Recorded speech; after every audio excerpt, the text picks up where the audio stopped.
Bom dia a todos, que a graça e a paz esteja com todos.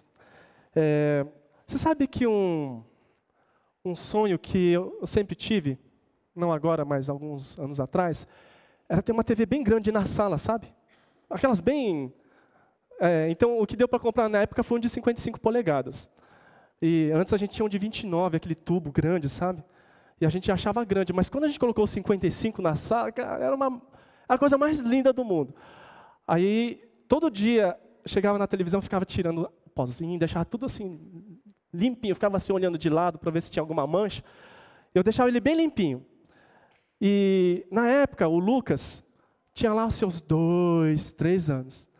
Você sabe como que é dedo de criança, né? Dedo de criança vai para todo lugar. Vai para a orelha, vai para o nariz, vai para a boca, vai para o chão. E aí, eu estava lá sossegado, sentado no sofá, olhando... curtindo, eu estava olhando mais a TV, o aparelho, do que o que estava passando. Falei, nossa, que TV, né? Linda. Aí o menino chega lá, bem na frente, e começa assim, na televisão. Falei, filho, o que você está fazendo? Tira a mão daí, menino. E aí ficava aquela baba assim, sabe, na televisão, e aí ficava limpando de novo. Eu não estava entendendo por que ele tinha que ir lá na frente ficar passando a mão assim, para cima, para baixo. Falei, filho, vai fazer em outro lugar, né? Não na televisão. Mas aí... eu fiquei pensando que ele é da geração touch. Você sabe o que é touch? Tocar. A gente pergunta assim, quando você tem um aparelho, é touch? Ou seja, você toca nele e você mexe nas coisas através do seu toque ou não? E eu imagino assim, porque o Lucas, ele via a gente no celular, alguma coisa assim, sempre a gente passava o dedo, tem coisas que a gente mostrava, olha filho, olha esse desenho que legal. Mostrava num tablet alguma coisa, ele ficava passando o dedo, ia para frente, vai para trás. E ele imaginava que a televisão era touch também, mas a televisão não era touch. E ele ficava sujando a televisão. A geração touch, ela começou agora em 1990. Quem nasceu a partir de 1990 é 100% touch. Nasceu touch. Nasceu em uma geração touch. E nós que somos um pouco mais avançados na idade, nós vamos sendo incorporados nessa cultura touch também. Quem já ouviu falar assim, que a criança já nasce com o celular na mão? A gente ouve muito isso, né? Você entrega o celular na mão da criança, não precisa nem explicar o que é, ela já sabe mexer no negócio. Ela já sabe onde fica a configuração, configura o Wi-Fi, essas coisas. Eu falei, cara, como é que pode? Essa é a geração. Quem tem smartphone aqui? Não precisa levantar a mão, não. Eu acho que a maior parte das pessoas tem um smartphone, um celular que você manda uma mensagem, tem WhatsApp, assiste um YouTube. Talvez a maior parte das pessoas tenha. Até o meu sogro, o pastor Nori também, super moderno, tem o WhatsApp dele, manda mensagem, manda vídeo. É incrível. Tem Facebook também. Ele é geração touch também. E ele tem um multifocal. Então ele vai pegar o celular, olha para o foco certo e manda as coisas. É incrível. Geração touch. Ele nasceu antes de 1990, mas ele faz parte da geração touch, como você e eu fazemos. Todos nós fazemos parte dessa geração touch. E eu quero falar um pouquinho sobre isso, por quê? Porque nós temos uma missão. E nós precisamos entender em que geração nós vivemos. Em que sociedade nós vivemos. Eu vou falar um pouquinho sobre a geração touch. Talvez você não nasceu antes de 1990, mas você vai perceber que algumas características fazem parte da vida da gente, de pessoas que estão ao nosso redor. Então, a primeira coisa em 2015, essa geração touch, que nasceu a partir de 1990, eles faziam parte da 26% da população mundial. 26% são dessa geração que nasceu depois de 1990. Em 2025, 75% daqueles que vão trabalhar, daqueles que vão pagar a sua aposentadoria, vão ser dessa geração touch. Então, a maior parte dos que vão estar no mercado de trabalho, produzindo, tendo a sua profissão, vai ser da geração touch, 75%. Muitos de vocês são professores e trabalham com educação. E nós temos uma mentalidade a respeito da educação, de como funciona o sistema educacional. Mas eu quero dizer uma coisa para você, professor, professora. Presta atenção. A fonte de estudo dos seus alunos não é só você. Mais de 50% eles estudam no YouTube. Essa semana mesmo, o meu filho, ele teve uma aula, ele falou que não entendeu nada da aula. O que ele fez? Ele chegou em casa e começou a procurar vídeos no YouTube para poder entender o que o professor estava explicando. Essa é a geração atual. A geração atual tem muitas fontes de informação. Não é mais só num lugar só. Então, o YouTube e as redes sociais são fonte de pesquisa, são fonte de estudo dessa geração nova. Mesmo nós também. Eu sei que muitos de vocês aprendem coisas, estudam coisas no smartphone, no YouTube ou qualquer outro vídeo, algum site que você vai aprender alguma coisa, algum estudo, algum ensino, você procura aqui no smartphone. Essa é a nossa geração.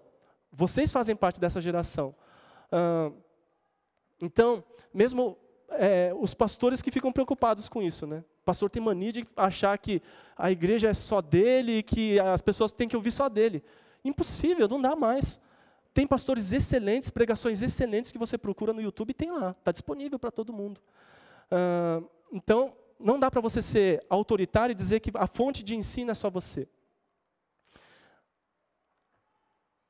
Uma característica dessa geração, e que talvez você tenha essa dificuldade, ou essa característica eu coloquei tela ali, por causa do espaço, mas não é só tela, é na verdade focos. Essa geração agora consegue manter 5 coisas abertas ao mesmo tempo. Você, pai e mãe, já deve ter pegado no pé do teu filho. Filho, você está escutando música, assistindo um vídeo do YouTube, respondendo no WhatsApp, estudando ao mesmo tempo, como é que você faz isso? Essa geração é assim. Se ele tivesse um computador, você vê várias janelas abertas. Aí tem a rede social, o Facebook está aberto, o YouTube está aberto, o estudo que ele está fazendo está aberto, o Word está aberto porque ele está fazendo o trabalho dele, o WhatsApp também está aberto. E ele consegue interagir tudo ao mesmo tempo, com todas essas coisas abertas. É ou não é? É assim que funciona essa geração. E ainda tem espaço para você, quando você chama ele e você explica alguma coisa, você fala e o cara parece que nem prestou atenção no que você falou. Mas se você perguntar, ele te responde, mas então o que eu disse? Você falou isso, isso, isso, isso. Alguns não, né? Mas geralmente consegue captar ao mesmo tempo, é uma geração multifocal. Nós adultos também, nós estamos começando a ter essa característica. Então você está conversando com uma, está respondendo o outro, está vendo o WhatsApp. É um negócio embolado e complicado para a gente, mas a gente está entrando nessa pegada louca também. Uma outra característica dessa geração touch é a atenção reduzida. A atenção dessa geração, em média, é 8 segundos. Então, se você quer falar alguma coisa para alguém, conta até 8 e tem que dar mensagem ali. Se você começar com aquela história, então, o papai vai contar a história desde quando ele nasceu. Cara, pode parar, bicho. Não vai dar certo. Professor também. Vai ensinar alguma coisa importante, conta 8 segundos e muda de assunto. Conta 8 segundos, muda de assunto. Ou muda, porque é assim que funciona. Antigamente, mesmo assim, quando a gente fala sobre para quem ensina através de audiovisual, PowerPoint. Antigamente, quando se tinha uma pregação numa igreja, você sentava aqui, o pastor ou quem ia ministrar a palavra ficava aqui à frente e falava 1 hora, 1h30, 2 horas. Sem vídeo, sem PowerPoint, sem nada, sem papel. E o pessoal prestava atenção e ficava focado e aprendia. Gente, se a gente fizer isso hoje, não funciona mais. Se a tela ficar parada mais de 8 segundos, você já começa a pensar na vida. Cara, amanhã é segunda-feira, né? Hoje vai ter Big Brother. A sua cabeça começa a viajar. 8 segundos. Deu 8 segundos, tem que mudar. Então, deixa eu mudar aqui rapidinho, que já estou parando muito aqui. Essa geração é uma geração de empreendedores. A maior parte deles desses que nasceram a partir de 1990, gostam de fazer coisas, gostam de negociar, gostam de empreender. A molecada lá na escola está fazendo aquele negócio de formatura. A molecada ganha mais dinheiro do que eu. Por dia vendendo salgadinho. Eu falei, cara, filho, tudo isso que vocês conseguiram hoje? Hoje foi assim, pai. Eu falei, puxa, incrível, né? E eles são assim, não tem medo. Eles empreendem, vendem, compram, não tem vergonha. Eu sou ruim para cobrar. Eu sou muito ruim para cobrar. Se você quiser que eu venda alguma coisa para você, você não pagar, eu não vou falar nada para você, entendeu? Porque eu sou ruim, eu morro de vergonha. Mas meu filho é cara de pau. Tinha uma época que ele começou a fazer, sabe, dobradura? E comecei a vender dobradura na escola. E vendia lá, R$3, R$5. Aí teve uma menina lá que encomendou um monte de dobradura e não pagou. Mas ele ficava bravo. Pai, ela não pagou. Mas e aí, filho? Eu cobrei de novo. Falei, filho, de novo? Cuidado, às vezes está com problema. Não, pai, não está certo, porque ela vai lá, toma lanche, faz um monte de coisa e não me paga. Eu vou cobrar. Falei, eu tenho vergonha dele, entendeu? Mas é a geração, eles são cara de pau e vai mesmo. E tem esse espírito de liderança. Gostam de fazer. Você pode perceber que as crianças, elas têm dentro até convívio de escola, aquela coisa de liderança, de se impor, de fazer acontecer, e aí começa a ter umas tretas entre eles. Espírito de liderança. Essa geração é assim. Eles têm múltiplas ideias. Aquilo que era absoluto para a gente, aquilo que era ponto fechado para a gente, pode ser que para eles não seja. Eles têm várias ideias, vários tipos de pensamentos. Eles são globais. Para você que nasceu antes de 1990, qual é a possibilidade de você ir para Marte? Quem acha que vai? Ninguém vai. Fazer um turismo. Ninguém acha que vai. Para a Lua, então. Você até dá risada, né? Palhaçada. É gente querendo tirar dinheiro deles. Para essa geração, é possível. Para essa geração eu posso ir, e eu vou. O pensamento deles é diferente. Pessoas que têm visão de negócio, tem empresas que já estão criando um negócio para fazer turismo na Lua, no espaço. Coisas que jamais a gente pensou no passado, mas para essa geração é normal. Vou juntar uma grana, vou fazer viagem para o espaço. Normal. O pensamento deles é diferente. Eles são globais e são Lua e Marte, tudo é possível para eles. Coisas que para a gente não é. E eles não têm apego. A gente já sente um pouco isso. Mas eles não têm apego com instituição. Mas filho, você nasceu na IMEL, cresceu na IMEL. Os professores sempre falam da IMEL. Valeu, legal. Mas eu vou para outra igreja. Mas filho, você trabalhou nessa empresa durante tantos anos. Você tem que se aposentar lá. Não. Tem outra oportunidade, eu estou fora. Eles não têm apego com instituição. A instituição igreja, instituição governo, instituições formais, para eles, é diferente daquilo que a gente enxergava. Instituição organizacional que a gente tem de igreja, a gente tinha aquele respeito no passado, essa geração é diferente, eles pensam diferente. Por isso que essa geração tem dificuldade com a autoridade. Eles não conseguem muito se submeter a uma autoridade que se impõe, porque é uma geração diferente. Essa é a geração que a gente vive hoje. É um desafio muito grande. E aí, como igreja, o que é que a gente faz? Qual é a razão da gente existir aqui? Eu vou dizer uma coisa para você. Tanto na IMEL, como nas outras igrejas, outras denominações. A tendência da igreja é envelhecer. Eu conheço várias igrejas onde as pessoas que frequentam essas igrejas, são compostas por idosos. Nada contra os idosos. Graças a Deus que eles estão lá, dando o respaldo, estão ali firmados, buscando a Deus. Mas os jovens não estão mais lá.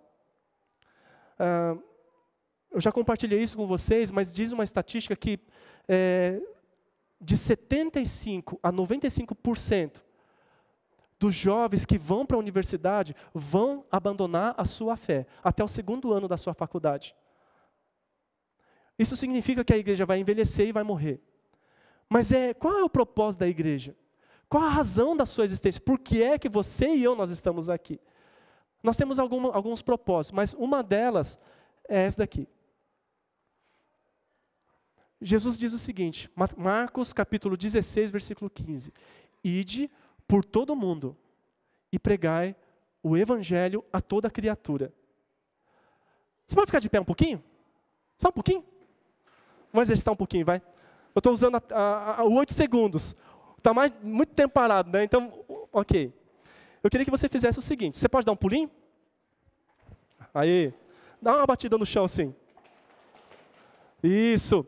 Aproveitando que está de pé, dá um abraço ao seu irmão também que está do seu lado, vai. Dá um abraço, fala, bom dia, irmão.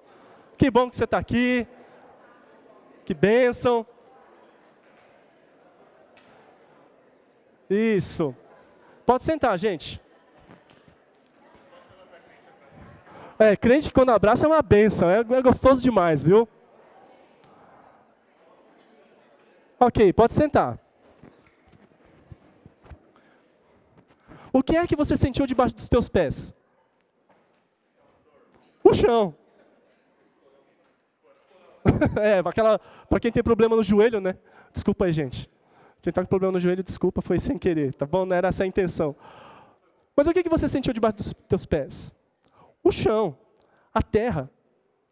É essa terra onde você vive, é o que Jesus está falando. Esse é o mundo. Você está no mundo. Você está pisando no mundo. Você anda pelo mundo. É esse mundo que Jesus diz, anda por este mundo e prega o evangelho. E prega o evangelho para quem? Todo mundo. Ali, ó. Toda a criatura. Você não precisa exagerar de pregar o evangelho para o seu cachorro. Olha, Totó. Você precisa conhecer Jesus, tá bom?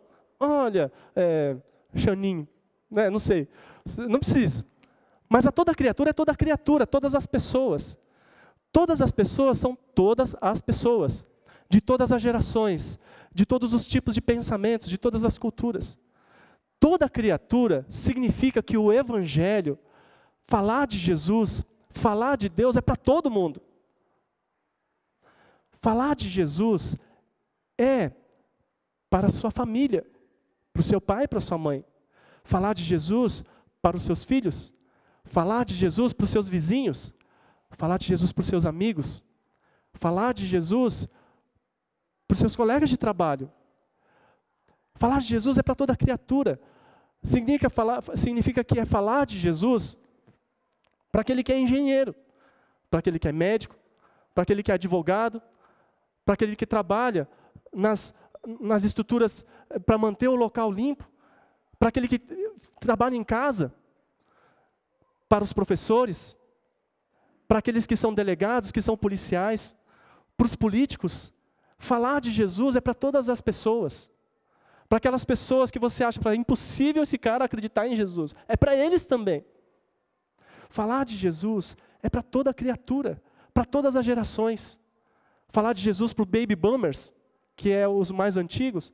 Falar de Jesus para a geração X, na qual eu faço parte, geração Y, a geração Z, os millennials, a geração touch. Alguns falam que é homo sapiens, talvez é referência ao zap, né? Zap. Homo sapiens. A geração touch também é o nome que se dá a eles não têm muito nome definido, mas a gente chama de geração touch. É para todas as gerações.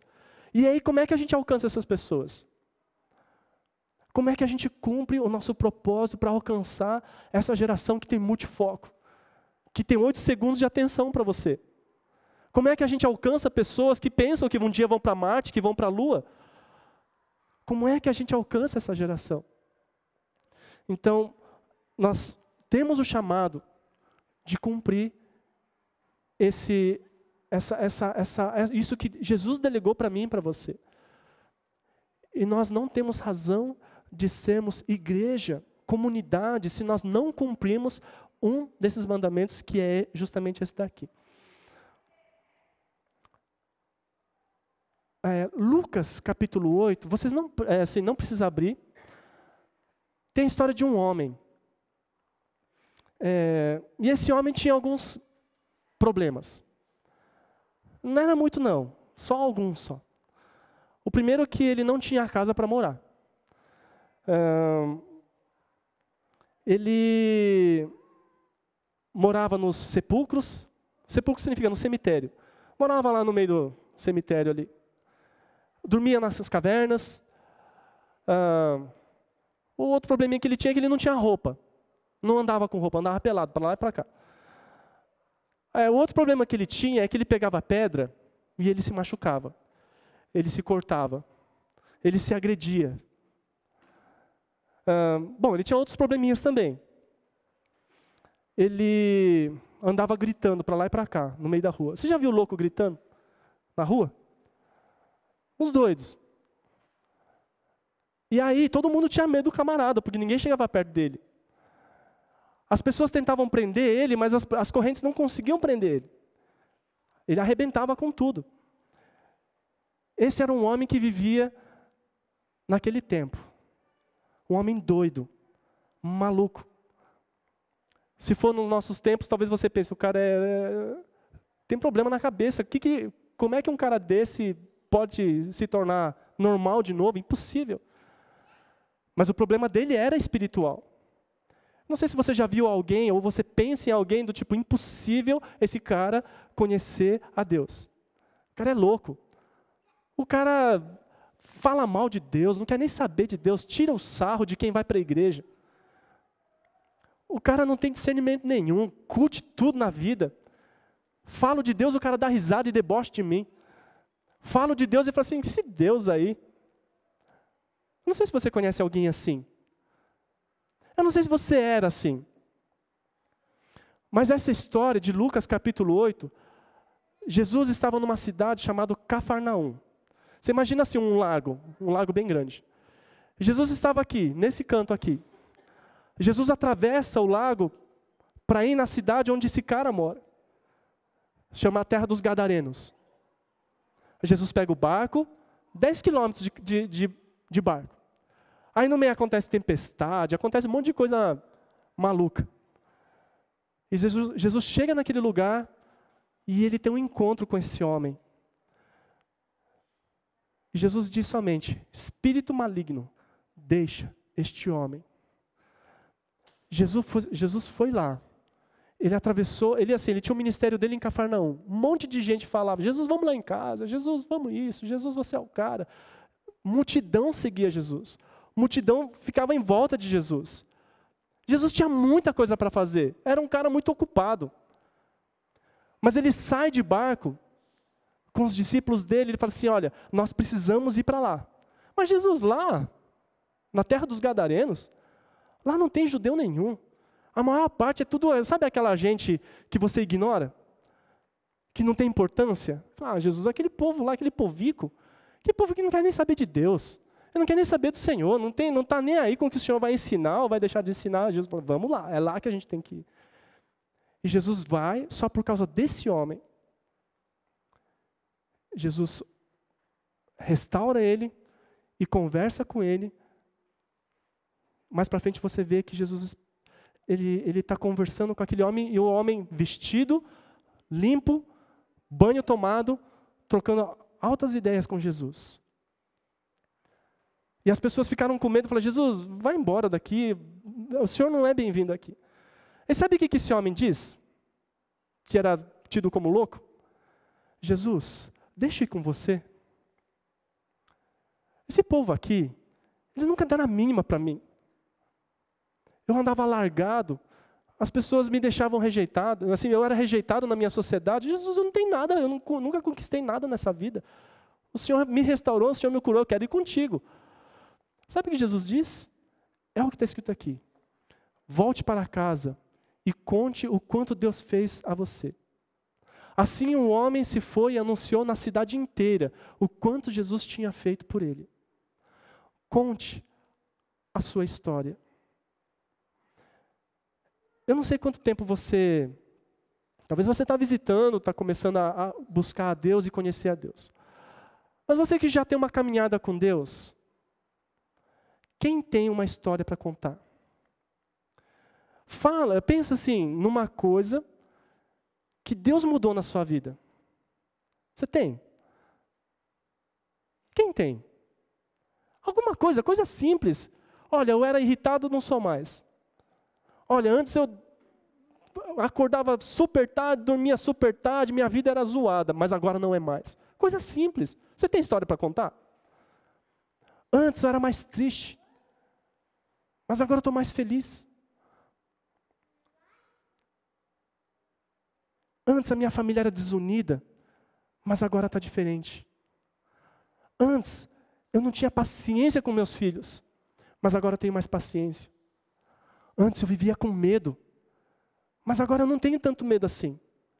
Quem tem uma história para contar? Uma história para contar. Do seu relacionamento com Deus. Pode levantar a mão. Quem tem uma história para contar? Antes eu era perdido. Eu não sabia nem qual seria o meu próximo passo. Gente, quem tem história para contar? Pode levantar a mão. Uma história pequena. Gente, é essa história que você vai compartilhar. História simples. Histórias de dor muitas vezes. Você foi machucado, você foi ferido, você foi pisoteado, você foi ignorado pela sociedade, pelas pessoas, pela família, eu não sei.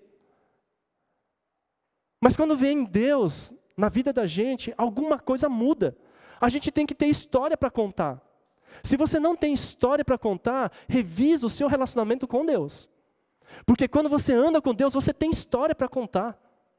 Tem que ter história para contar. Nenhum encontro com Deus deixa você sem história. Coisa simples. Eu vivia apavorado, eu tinha sonho ruim, eu tinha pesadelo, eu orei e não tenho... Passou. Eu era estressado com minha esposa, xingava ela, eu não elogiava, mas passou. Eu vivia angustiado, eu ouvia a música do mundo, batia a cabeça, eu não sei, eu fazia muita loucura. Me drogava, bebia, fumava, mas passou. Alguma história nós temos para contar. Quando você se encontra com Deus, para valer, histórias começam a acontecer na vida da gente. Então eu quero te convidar a você se relacionar com Deus para você ter história para contar. Porque é a história que você vai contar para as pessoas. Tem um monte de gente que fica perdido, tentando... as pessoas vão perguntar alguma coisa difícil para mim. As pessoas vão fazer uns questionamentos que eu não sei responder. Esse homem aqui, ele viveu pouco tempo com Jesus. Não deu tempo dele estudar a Bíblia toda. Ele passou o quê? Meio período com Jesus? Trocou umas ideias? E Jesus falando, não. Você vem comigo porque eu vou fazer um seminário com você. Eu vou te ensinar a Bíblia, eu vou te ensinar como que funciona a igreja, eu vou te ensinar como que funcionam as coisas. Jesus não fez nada disso, tipo, não, você não vem comigo, você volta para a tua casa. E vai contar a tua história. Fala o que Deus fez por você. É isso. Como é que a gente alcança essa geração nova? Conta a tua história. Não é historinha, não. Desculpinha, não é história é história que Deus fez com você. Olha, eu era assim e aconteceu assim. Eu fazia isso e Deus mudou isso na minha vida. É história que você conta para as pessoas. História inquestionável. As pessoas não têm que argumentar contra a tua história. Eu era drogado, não sou mais. É história que Deus fez na sua vida. A pessoa vai questionar alguma coisa dessa? Não tem o que questionar. Então, o teu chamado conta a tua história. Tenha histórias para contar. Permita que Deus faça histórias com você. Isso depende do nosso relacionamento com Deus. Uma outra coisa. Simplesmente ame o outro. De novo essa história. De novo essa história.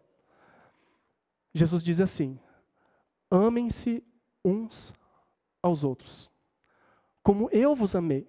É um mandamento novo. Vocês devem se amar uns aos outros. Com isso, todos saberão que vocês são meus discípulos, se vocês se amarem uns aos outros. Talvez uma das coisas que a gente mais ouve em igreja é: ama um ao outro, ama um ao outro, amem-se uns aos outros. Mas é uma história que é uma palavra que a gente tem que repetir. Simplesmente ame ao outro. Amar o outro é fazer o bem para o outro, sem esperar nada em troca. Só isso. Faça um bem para alguém, sem esperar nada em troca, nenhum benefício em troca. O nosso relacionamento com Deus, a qualidade do seu relacionamento com Deus, é aqui com Deus, mas é com pessoas também. Nenhum relacionamento com Deus é só aqui, ou só aqui também. Tem que ser aqui e aqui. A questão é, quanto nós dedicamos dos nossos recursos, do nosso tempo, para outras pessoas. O cristianismo não faz sentido se não formos movidos pelo amor. A igreja não faz sentido. Não faz sentido nós nos reunirmos aqui se nós não formos movidos pelo amor. O ministério de louvor aqui na frente, quem dirige, quem canta, quem toca, quem ensaia, o pessoal técnico ali do fundo, os equipamentos, não faz sentido nenhum se não formos movidos por amor. O ministério infantil lá em cima não faz sentido nenhum se não for movido pelo amor. Ministrar a palavra de Deus, ensinar, não faz sentido se eu não for movido pelo amor.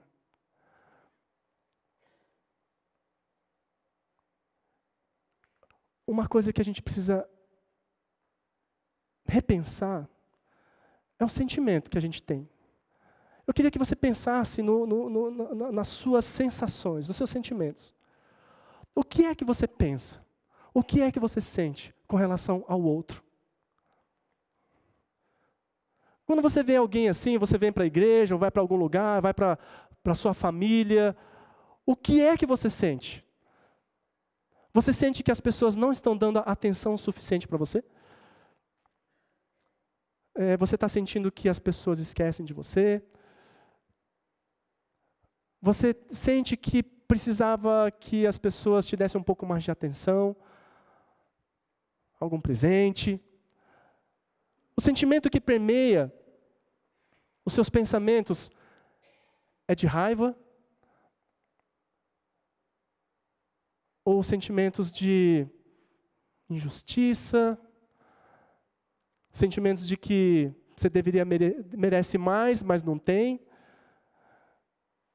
Ou sentimentos de que você ora e Deus não responde? Ou aquela sensação de que Deus não está perto de você? É isso que permeia os teus sentimentos? Não. Seus pensamentos? Eu quero dizer uma coisa para você que se esses são os pensamentos que permeiam a sua mente, os seus pensamentos, o seu relacionamento é com você mesmo. Você está olhando para você. E é importante olhar para você, sim. Ame o seu próximo como a ti mesmo. Você precisa se amar, sim. Mas se a gente passa muito tempo da nossa vida, da nossa história, olhando para nós, fazendo-se de vítima, de coitado, porque eu sou coitado da vida, porque a minha vida é terrível, porque a minha mãe é terrível, meu pai foi um pior ainda, porque meu marido, minha esposa, meus filhos, a circunstância, meu chefe, a empresa, tudo conspira contra mim, o universo conspira contra mim, a minha vida é um caos. O meu relacionamento é comigo mesmo. Mas eu quero te convidar a sair do seu relacionamento nocivo com você mesmo. Porque se você se relaciona só com você mesmo, você não consegue se relacionar nem aqui, nem aqui. Se você se acha coitado, Deus te ama sim. Mas sai dessa coitadice e começa a olhar um pouco para fora. Eu tenho certeza de que você vai ver a glória de Deus a partir do momento que você olha um pouquinho para o seu lado. Olha um pouquinho para as pessoas, as necessidades das pessoas, o que elas estão sentindo, quais as dores que ela tem. Se você tirar o foco da sua dor e olhar para a dor do próximo, o próximo vai olhar para a sua dor. E vocês vão se ministrar mutuamente, e isso é bênção. Eu não estou falando que a gente não tem dores e mágoas e insatisfações, a gente tem. Mas quando a gente é ministrado pelo outro, a gente sente o amor de Deus. Mas quando a gente pensa em ministrar nós mesmos, nós não sentimos o amor de Deus. Nós sentimos o amor de Deus através de pessoas. Então, simplesmente ame o outro. Abençoe o outro. Faça algo pelo outro sem esperar nada em troca. Então, eu quero te convidar a tirar os olhos um pouquinho de você, de deixar um pouco de se fazer de vítima e olha para o seu lado. Abençoa aquele que está ao seu lado.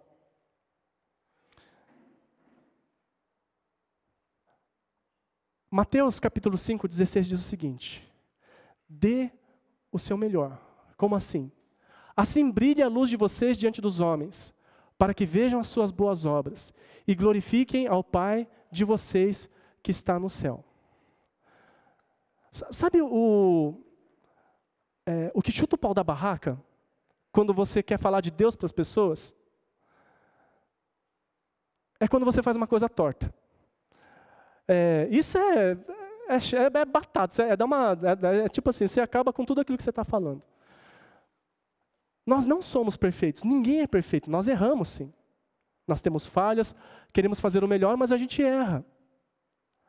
Mas faça o melhor que você pode, aonde você está, aonde você vive, aonde você trabalha. Faça o melhor, dê o melhor de você. O seu 1 quilo tem que ser 1 quilo. Você não vende 1 quilo por 900 gramas. Se são 10 unidades, é 10 unidades. Se é 2 anos, é 2 anos. Se é 1 ano, é 1 ano. É sim, sim, não, não. Se o seu horário de entrada é 8 horas, então é 8 horas. Se o seu horário é 17 horas, não é 16h30, você começa a arrumar as coisas e começa a enrolar. Entrada, se a saída é 17, é 17. A empresa está pagando para você. Se aquela caneta está escrito o nome do fulano de tal, é do fulano de tal. Se aquela caneta é da empresa, é da empresa. Ah, mas a empresa tem 20 caixas. O que é um só? Ok, você precisa da caneta, vai e pede. Faça o seu melhor. Porque o melhor que você faz é testemunho para as pessoas que olham para você. Se você marcou um encontro de negócio, ou para fazer um orçamento, ou algum combinado, alguma reunião, 9 horas é 9 horas. Tem imprevistos? Tem. Mas você não vai furar o teu pneu de novo, né? Ô, cara, de novo furou o teu pneu? A gente fica com um monte de desculpinha. A gente faz um orçamento e faz aquela enrolation. A gente tem que parar com essa mania de fazer meia boca e fazer mais ou menos. Porque se você faz meia boca e faz mais ou menos, o dia que você fala assim, olha, Deus é meu Deus, sabe? Falar, legal seu Deus, né? Então o que você faz, faça o seu melhor. Quando as pessoas olharem as coisas boas que você faz, não é perfeito. A gente falha. Mas quando você faz o seu melhor, você ensina do seu melhor, você se dedica com o seu melhor, você gasta do seu tempo com o seu melhor, você usa os seus equipamentos melhores para abençoar a vida das pessoas, você se aperfeiçoa para poder oferecer o melhor. Isso é testemunha para aqueles que estão ao seu lado. Nada diferente. Você não precisa conhecer profundamente da Bíblia. Você não precisa ter argumentos para questionamentos, para falar, mas é evolução ou não é? Tudo o que nós falamos agora é testemunho. Primeiro, conte a sua história. Segundo, ame as pessoas, faça o bem para as pessoas. Seja educado. Deixa a pessoa passar na frente. Fale obrigado. Muito agradecido por que você faz. Coisa simples. E agora, faça o seu melhor. É assim que nós podemos conquistar qualquer geração, qualquer pessoa. Você pode alcançar desde o político, desde aqueles que governam, daqueles que lideram, daqueles que são empresários, que são executivos, daquelas pessoas mais simples, geração qualquer que for. Essas 3 coisas você alcança qualquer pessoa e ela vai falar, quem é você? Por que você é assim? Por que você é diferente? Porque eu tenho um Deus que me ama, que me sustenta, que me guarda, que me protege. Eu sempre tenho história para contar, porque eu ando com esse Deus. É simples demais. O nosso papel como igreja é ser luz. Deus não nos chamou para abrir igreja, para ficar construindo igreja. Deus não nos chamou para fazer estatística e falar, nós temos tantas pessoas e tantos membros. Jesus nunca se preocupou com isso, nem está preocupado com isso. Mas o que Jesus quer é fazer a história na vida de outras pessoas. Mudar a história da vida de outras pessoas. E você pode ser esse canal. Aonde você está? Deus está te chamando para mudar a história na vida de outras pessoas. Se você tem história para contar, você já está capacitado, liberado, autorizado por Jesus para você contar essa história para outras pessoas e para dizer, Deus fez isso na minha vida. Pode ser coisa simples, mais simples. E eu tenho certeza de que você vai ser... você não faz isso para ser abençoado, mas naturalmente você vai ser abençoado. Você vai perceber o movimento de Deus sobre a sua vida. Você sabe que...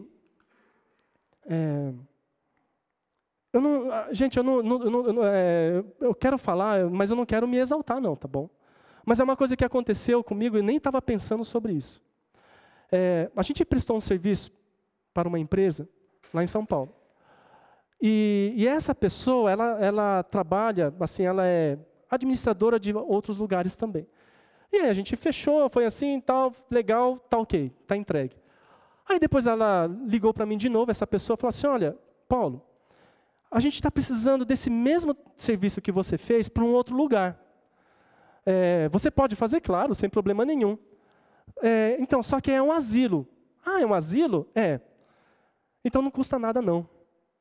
Mas como assim não custa nada? Você pode cobrar. Eu falei, não, tá tudo certo, não custa nada. É um asilo, a gente põe lá o que você precisa, eu não vou cobrar nada por isso. Eu já perdi a bênção porque eu já contei, mas tudo bem. Mas eu quero compartilhar para você como que Deus faz as coisas. Aí eu falei, ok, então asilo pode usar aí, não vou cobrar nada, tá tudo certinho. Eu falei, tá bom. Então, Paulo, puxa, obrigado. Muito obrigado por você nos ceder isso. E aí ela falou assim, sabe, na verdade, aquela empresa que eu trabalho e que foi informatizada, aquela pessoa, ela faz o serviço, ela administra essa empresa também, essa entidade social. E ela tem muitas empresas. E com certeza ela vai fechar muitos outros serviços com você. Eu falei, cara, mas eu não estava nem pensando nisso, nem essa era a minha intenção. A bênção vem na vida da gente. Sem você, mas eu não tenho, eu vou dar, porque eu vou dar amarrar o nó. Não, abençoa e a bênção vem sobre você. Agora se você segura, fala, não, ele nem merece. Ok, mas abençoa, porque você abençoa outras pessoas, a bênção vem naturalmente para você, Deus flui através de você. Aí você continua abençoando e a bênção continua vindo. Então esse é o teu chamado, abençoa as pessoas. E a bênção de Deus vai fluir através de você, por você, na vida de outros. E não tem coisa mais legal na vida da gente de se sentir instrumento de Deus na mudança de outra pessoa. Falei, cara, a família dele mudou. Ele era um pai zoado, mas agora é diferente, cara, mudou. Está mudando, mas é porque Deus usou você. Isso não tem como... Deus faz a gente se alegrar demais. E o que gostaríamos é que você participasse disso. Ah, pastor está querendo trazer gente para a igreja. Não precisa. Não precisa convidar para Imel. Pode convidar para outra igreja, pode ser em qualquer lugar, pode ser outra comunidade, não precisa trazer para cá. Mas que você seja um instrumento de Deus para abençoar a vida das pessoas e para que haja histórias para se contar, histórias com Deus. Eu quero terminar com um vídeo que é o convite final. Vem e segue-me. Se você ainda nunca ouviu falar de Jesus, ou talvez é a primeira vez que você está ouvindo falar de Jesus, eu quero te convidar a você conhecer um pouco mais sobre esse Deus. Porque eu sei que Jesus quer construir uma história com você. Eu sei que Jesus, Ele quer fazer com que você experimente coisas que você nunca experimentou. Mudanças, transformações e nova história para contar. É o que vai falar esse vídeo, tá bom? Então vamos passar aqui.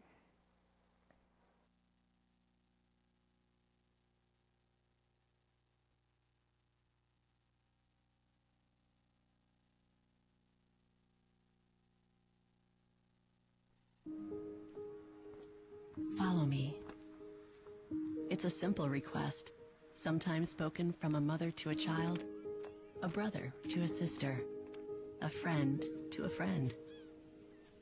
It's a request that requires trust, belief, action. It requires you to put your faith in a person who will lead you to safety, to peace. A long time ago, Jesus Christ spoke these simple words to his closest friends, and his invitation still stands today. Come, follow me. Follow me, and I will show you how to love others and love yourself. Follow me, and I will show you how to repent and be forgiven and forgive others. Follow me to turn things around, to start over, to navigate the storms of life and the storms of death. Follow me to find purpose, your purpose, God's purpose. He taught us the way. He showed us the way. And when we follow his way, we find new life.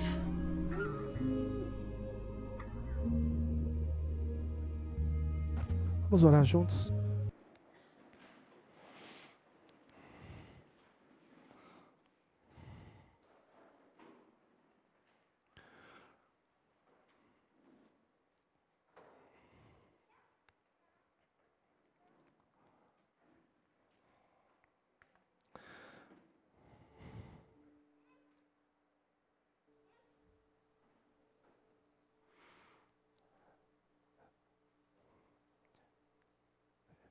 Jesus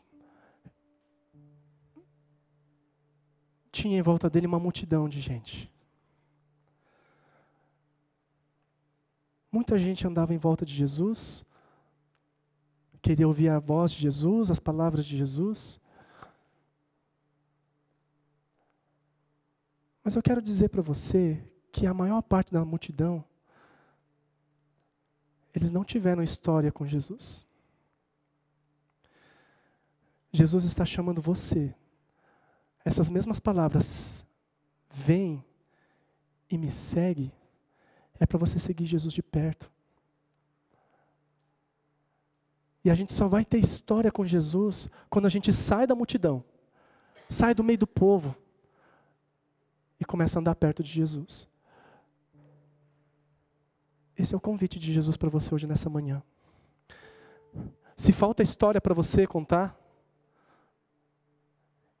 então vem mais perto de Jesus. Se você tem bastante conhecimento a respeito de Deus, e você frequentou a igreja por muito tempo, mas não tem história para contar, então eu quero te convidar. Vem e segue a Jesus. E você vai ter muita história para contar.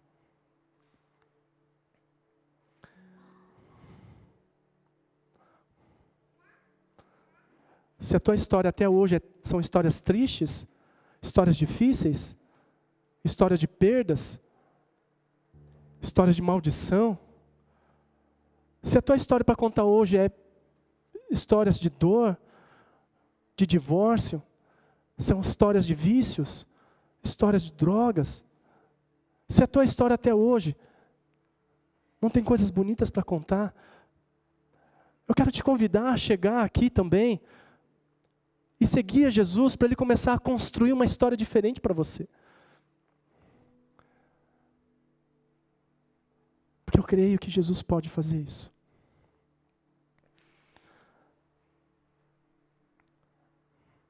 Senhor Jesus, Queremos te agradecer, porque o Senhor está aqui nessa manhã. Senhor, muitos de nós aqui está como que dentro de uma caverna escura, sem conseguir enxergar, Senhor Deus, o fim, a saída do túnel. A cada passo que dá, Senhor Deus, a escuridão ainda continua e não é possível ver os próximos passos. E cada passo que se dá, parece que a história não muda. Há muitos aqui, Senhor Deus, que não tem mais esperança. E não vê, Senhor Deus, possibilidade de mudança. Muitos aqui, Senhor Deus, já te conhecem de longa data. Já vem para a tua casa, conhece os irmãos, conhece a tua palavra. Muitos aqui, Senhor Deus, estudam, oram, mas não tem história para contar.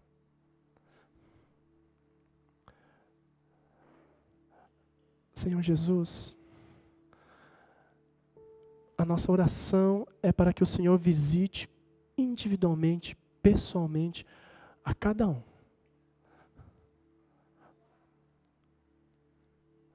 Senhor, constrói uma história na vida de cada um, uma história de mudança, de transformação, uma história de renovação, uma história para poder contar a respeito daquilo que o Senhor faz nas nossas vidas.